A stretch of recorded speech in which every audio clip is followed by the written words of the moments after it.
السلام علیکم ورحمۃ اللہ وبرکاتہ۔ عزیز طلباء، آج 8ویں جغرافیہ کا سبق نمبر 7 آبادی کا تیسرا حصہ، یہ آخری حصہ ہے ایکسپلینیشن کا۔ اس کے بعد ایک اور حصہ آئے گا سوال و جواب کا۔ تو ایکسپلینیشن کا یہ تیسرا اور آخری حصہ ہے۔ اس سے پہلے 2 حصے پارٹ 1 اور پارٹ 2 روانہ کیے جا چکے ہیں۔ آپ مکمل حصہ ضرور دیکھیں اس کو سمجھنے کے لیے۔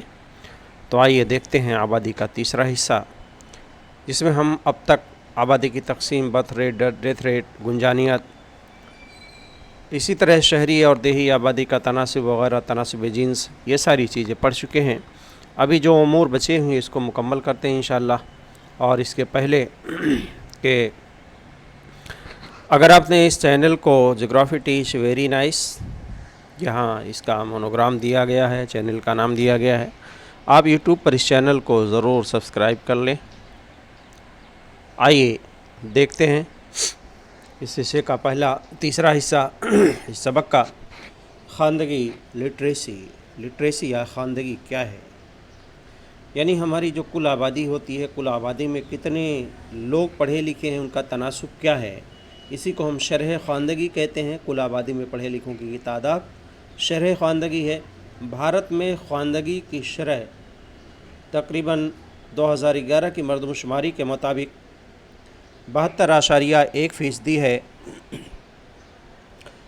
خواندگی کسے کہیں گے؟ الگ الگ ممالک میں خواندگی کی شرح کی الگ الگ معیار ہے۔ بھارت میں ایسے شخص کو خواندہ کہا جاتا ہے جو کسی زبان میں لکھا ہوا مواد پڑھ کر کے سمجھ سکے۔ کسی بھی زبان میں وہ کچھ میٹیریل جو لکھا ہوا اس کو پڑھ کر کے اس کا مفہوم سمجھ سکے، اس کو ہم خواندہ کہتے ہیں۔ اس طرح ابتدائی تعلیم حاصل کیا ہوا انسان بھی خواندہ ہوتا ہے، یعنی ابتدائی درجات میں پڑھنے والا۔ اور اس کے لیے یہ بھی ضروری نہیں ہے کہ کوئی سرٹیفکیٹ، کوئی سند اس کے پاس حاصل ہو، بغیر سرٹیفکیٹ کے بھی وہ خواندہ کہلا سکتا ہے، کیونکہ حکومت اس کے پہلے ایسا تعلیم بالغان کا نظام شروع کرتی ہے جو ان پڑھ لوگ ہیں ان کو لکھنا اور پڑھنا سکھاتی ہے، تو ایسے لوگ بھی خواندہ ہو جاتے ہیں۔ یعنی اگر آپ ابتدائی درجات، دوسری چوتھی درجہ بھی اگر آپ پڑھے ہیں، کسی زبان میں لکھنا پڑھنا جانتے ہیں، تو آپ خواندہ کہلائیں گے۔ یہ بھارت میں خواندگی کا معیار ہے۔ دنیا کے الگ الگ حصوں میں خواندگی کا الگ الگ معیار ہے۔ بھارت میں 7 سال سے زیادہ عمر والی آبادی کو خواندہ اور ناخواندہ میں تقسیم کرتے ہیں۔ 7 سال سے کم کے بچوں کو خواندہ یا ناخواندہ نہیں کہا جاتا ہے۔ خواندگی جو ہے یہ سماجی اور معاشی ترقی کا اہم اشاریہ ہے۔ یعنی خواندگی آبادی جو پڑھی لکھی ہوگی تو ملک کی معاشی ترقی میں اہم رول ادا کرے گی۔ بھارت میں خواندگی کی شرح کیرلا میں سب سے زیادہ ہے۔ تمام ریاستوں میں سب سے زیادہ خواندہ پڑھے لکھے لوگوں کی تعداد ریاست کیرلا میں ہے۔ یہاں یہ اعداد و شمار ہیں خواندگی کا کچھ ممالک کے، جس میں براعظم ایشیا اور براعظم جنوبی امریکہ کے چند ممالک کے خواندگی کی شرح دی گئی ہے۔ ارجنٹینا اور برازیل یہ دونوں جنوبی امریکہ کے ممالک ہیں جن میں خواندگی کی شرح کافی زیادہ ہے۔ دنیا کے دوسرے ترقی پذیر ممالک کی بنسبت اب 90% ہے، 92 اور 98% ہے۔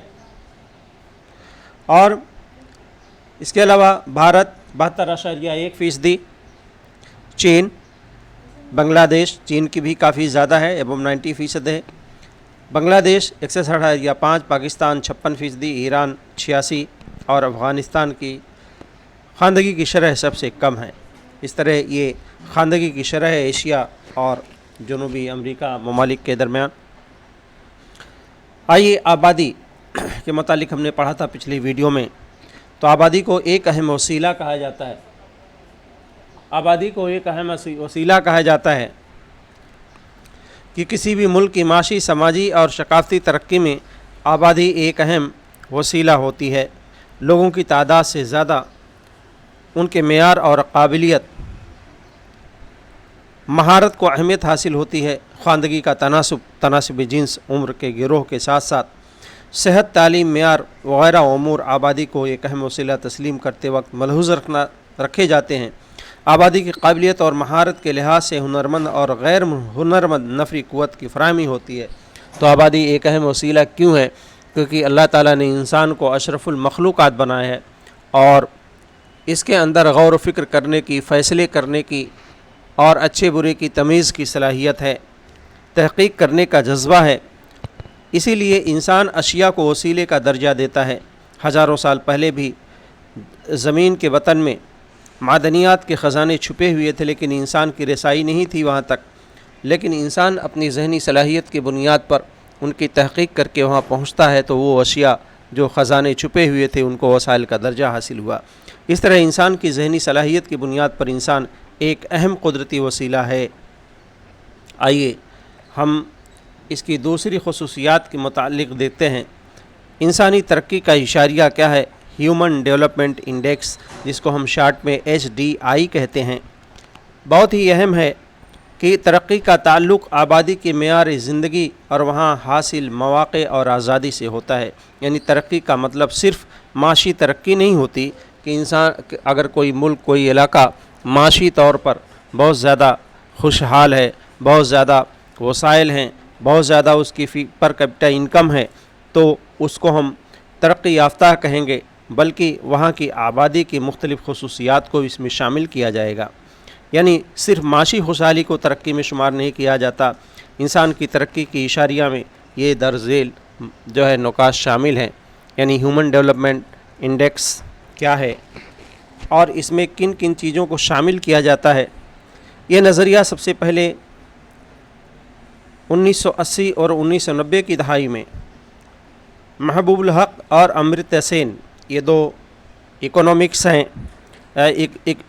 ہیں، دو بڑے، محبوب الحق اور امرتیہ سین، یہ نوبل پرائز انعام یافتہ ہیں۔ انہوں نے انسانی ترقی کا اشاریہ یعنی ہیومن ڈیولپمنٹ انڈیکس HDI کا نظریہ پیش کیا تھا۔ انسانی ترقی کا اشاریہ متعین کرنے کے لیے خاص طور پر 3 چیزوں کا خیال رکھا جاتا ہے، جس میں معاشی ترقی، صحت اور تعلیم پر غور کیا جاتا ہے۔ یعنی کسی ملک کے HDI طے کرتے وقت ان کی معاشی ترقی کتنی ہے، اس کے علاوہ لوگوں کی صحت کی جو فیسلٹیز ہیں ان کی کیا حالت ہے، تعلیمی فیسلٹی کی کیا حالت ہے۔ یہ دونوں سہولیات خصوصی طور پر صحت اور تعلیم کو مد نظر رکھتے ہوئے، کیونکہ دونوں بہت ہی اہم سہولیات ہیں انسان کی ترقی کے لیے، تو انسانی ترقی کی اشاریہ میں یہ 3 چیزیں غور کی جاتی ہیں۔ یعنی معاشی ترقی، گروتھ ریٹ کیا ہے وہاں کی معیشت کا، اور وہاں کی ہیلتھ یعنی علاج و معالجہ، ہاسپٹلس وغیرہ، لوگوں کی عام صحت عامہ کی حالت کیسی ہے، تعلیم کی حالت کیسی ہے۔ اس کے علاوہ بہت زیادہ ترقی یافتہ ملک کی انسانی ترقی کی اشاریہ میں خاص بات یہ ہے کہ جو ممالک بہت زیادہ ترقی یافتہ ہیں ان کا HDI تقریباً 1 کے قریب ہوتا ہے، 0.9، 0.8 یا 1 کے قریب ہوتا ہے۔ اس کے برخلاف جو غریب اور غیر ترقی یافتہ یعنی ترقی پذیر ممالک ہیں ان کا اشاریہ جو ہے انتہائی کم ہوتا ہے۔ آئیے ہم یہ انڈیکس دیکھتے ہیں۔ یہاں 4 کیٹیگریز بنائی گئی ہیں۔ اعلیٰ ترین ممالک ہیں جن کا HDI 1 کے قریب ہے، یعنی 0.9 کے اوپر ہے۔ پھر اسی طرح اعلیٰ ممالک ہیں جن کا HDI 0.7 کے قریب ہے، اور کچھ ممالک ہیں اوسط جن کا HDI 5.5 اور 6 کے قریب ہے، اور ادنا HDI والے ممالک جن کا HDI 0.3 اور 4 کے قریب ہے، جس میں آپ دیکھ رہے ہیں یہ اعلیٰ ترین HDI والے ممالک ہیں جن کا HDI کا انڈیکس 0.949 یعنی 0.9 کے آس پاس ہے۔ اس میں Norway, Australia, Switzerland, Germany, Denmark, برطانیہ اور جاپان، یہ سارے کے سارے ممالک یہ ترقی یافتہ ممالک ہیں، ڈیولپڈ کنٹریز ہیں، ان کا HDI انڈیکس کافی ہائی لیول ہے۔ اسی طرح سے اعلیٰ HDI والے علاقوں میں ممالک میں سری لنکا، برازیل اور چین شامل ہیں جن کا HDI 0.7 کے آس پاس ہے، 0.76، 7.5، 7.3 یعنی 7 سے اوپر ہے، 0.7 سے اوپر ہے۔ اسی طرح اوسط HDI اور کم HDI والے ممالک یہ ایشیا اور افریقہ کے غریب ممالک ہیں جن میں بھوٹان، پاکستان، افغانستان، نائجیریا یا اسی طرح سے افریقہ ریپبلک، ان تمام لوگوں کا HDI 3 اور 4 کے آس پاس ہے۔ تو یہ بات ہمیں سمجھ میں آتی ہے یہ اعداد و شمار دیکھنے پر کہ انسانی ترقی کا 0 سے 1 کے بیچ میں ہوتا ہے، یعنی کہ آپ دیکھ لیجئے اس کی ویلو ناروے سے لے کر کے افریقن ریپبلک تک 0 سے 1 کے بیچ میں، یعنی 0.9، 1 سے کم ہے۔ زیادہ ترقی یافتہ ممالک کا انڈیکس 1 کے قریب ہوتا ہے، اوسط والوں کا کم ہوتا ہے، انتہائی کم والوں کا، یعنی جو ترقی پذیر ممالک ہیں ایشیا اور افریقہ کے غریب ممالک، ان کا HDI 3، 4 اور 5 کے قریب ہوتا ہے۔ اس طرح HDI میں، ہیومن ڈیولپمنٹ انڈیکس میں صرف معاشی ترقی نہیں بلکہ اس ملک کے اندر شامل صحت کی حالت، تعلیم کی حالت وغیرہ دیگر سہولیات کو دیکھ کر کے ہی HDI یعنی ہیومن ڈیولپمنٹ انڈیکس جو ہے جاری کیا جاتا ہے۔ آئیے اس سبق کا آخری حصہ، جس میں ریاست مہاراشٹر میں آبادی کی تقسیم، آبادی کا گنجان پن دیا گیا ہے، مختلف ضلعوں کی آبادی کا گنجان پن کتنا ہے اور اس کے متعلق کچھ سوالات ہیں۔ شکل نمبر 785 آپ کے کتاب کی، اور پہلا سوال ہے سب سے زیادہ گنجان آبادی والی اضلاع، سب سے گنجان آبادی والے ضلع کون سے ہیں؟ تو آپ دیکھیے یہ کلر، اس کا کلر شیڈ ایک دم 1000 سے زیادہ آبادی فی مربع کلومیٹر میں ہے۔ سب سے گاڑھا جو کلر نظر آ رہا ہے آپ کو یہاں تھانہ ممبئی، مضافات ممبئی ضلع شہر، پال گھر تھانہ وغیرہ یہ اضلاع ہیں، یعنی اس کا جواب ہم لکھ سکتے ہیں کہ ممبئی شہر، ممبئی مضافات، تھانہ پونا وغیرہ۔ دوسرا سوال ہے سب سے زیادہ گنجان آبادی والے 100 فی مربع کلومیٹر سے کم گنجان آبادی والی اضلاع کے نام لکھیں، یعنی جہاں 1 مربع کلومیٹر میں 100 لوگ سے بھی کم رہتے ہوں۔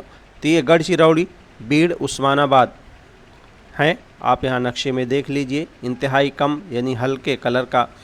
یہاں دیکھیے کچھ ضلعوں کے نام، یہ گڑھ چرولی ہے، اسی طرح سے بیڑ اور عثمان آباد، یہ 3 اضلاع ہیں۔ اگلا سوال دیکھتے ہیں، اوسط گنجان آبادی والے 2 ضلعوں کے نام، اوسط گنجان آبادی والے 2 ضلعوں کے نام۔ تو یہ ناگپور ہے اور 2 ضلع ہیں، ایک ناگپور کا دیا ہوا ہے، دیکھیے آپ یہاں اوسط گنجان آبادی والے یہ ناگپور، اور اس کے اوپر یہ گونڈیا ہے، ناگپور اور گونڈیا۔ اس کے علاوہ اگلا سوال ہے گہرے رنگ سے دکھائے والے اضلاع کی آبادی کا گنجان پن کتنا ہے؟ یعنی یہ جو گہرے کلر سے دکھائی، اس کے متعلق ایک سوال بھی ہو چکا ہے، یہ گہرے کلر سے دکھائی گئی آبادی کا گنجان پن کتنا ہے؟ تو 1000 سے زیادہ ہے، 1000 فی مربع کلومیٹر سے زیادہ ہے۔ اگلا سوال دیکھتے ہیں، گڑھ چرولی میں آبادی کا گنجان پن کم کیوں ہے؟ گڑھ چرولی، اب دیکھیے گڑھ چرولی کو آپ یہاں پر اس حصے میں، یہ گڑھ چرولی میں آبادی کا گنجان پن انتہائی کم یعنی 100 افراد فی مربع کلومیٹر سے کم کیوں ہے؟ تو اس کی وجہ یہ ہے کہ گڑھ چرولی گھنا جنگلاتی علاقہ ہے، جس کی وجہ سے آبادی کا گنجان پن کم ہے۔ اگلا سوال ہے آخری اور ایک کافی تفصیلی جواب ہے اس کا، کہ طبعی ساخت، آب و ہوا، جنگلاتی علاقے، صنعتیں وغیرہ آبادی کے گنجان پر کیا اثرات پڑتا ہے، اور اس کے متعلق جماعت میں بحث کیجیے۔ بہت ہی مختصر میں نے اس کا جواب لکھنے کی کوشش کی ہے کہ جن علاقوں میں ہموار میدانی علاقہ، معتدل آب و ہوا، پانی کی فراہمی، زرعی اور صنعتی سرگرمیاں ہوتی ہیں، وہاں آبادی کا گنجان پن زیادہ ہوتا ہے، یعنی یہاں پر آبادی کے بسنے کے لیے سازگار اور مناسب حالات ہوتے ہیں۔ لیکن اس کے برخلاف جن علاقوں میں پہاڑی صحرائی زمین ہوتی ہے، یعنی ہموار وہاں کی زمین جو ہے ناہموار ہوتی ہے، نشیب و فراز ہوتا ہے، اوبڑ کھابڑ زمین ہوتی ہے، گھنا جنگلاتی علاقہ ہوتا ہے، صحرائی علاقہ ہوتا ہے، یہ شدید آب و ہوا ہوتی ہے، بہت زیادہ گرمی، بہت زیادہ سردی، تو ایسے علاقوں میں آبادی کا گنجان پن کم ہوتا ہے۔ کیونکہ یہ آبادی کے بسنے کے لیے حالات ہمارے ناسازگار ہوتے ہیں۔ تو جی طلبہ، اس طرح سے یہ سبق آپ کا مکمل ہوا۔ انشاءاللہ اس کا چوتھا ویڈیو ہم لے کر کے حاضر ہوں گے، جس میں سوال و جواب پیش کیے جائیں گے۔ امید ہے کہ آپ اس ویڈیو کے علاوہ اس کے پہلے کے 2 پارٹس، پارٹ 1 اور پارٹ 2 ضرور دیکھیں گے پورے سبق کو سمجھنے کے لیے، اور ساتھ ہی ساتھ آپ اس چینل کو جغرافی ٹیچ ویری نائس کو ضرور سبسکرائب کر لیں تاکہ آپ کو نوٹیفیکیشن ملتے رہے۔ دعاؤں میں یاد رکھیے۔ اللہ حافظ۔ السلام علیکم ورحمۃ اللہ۔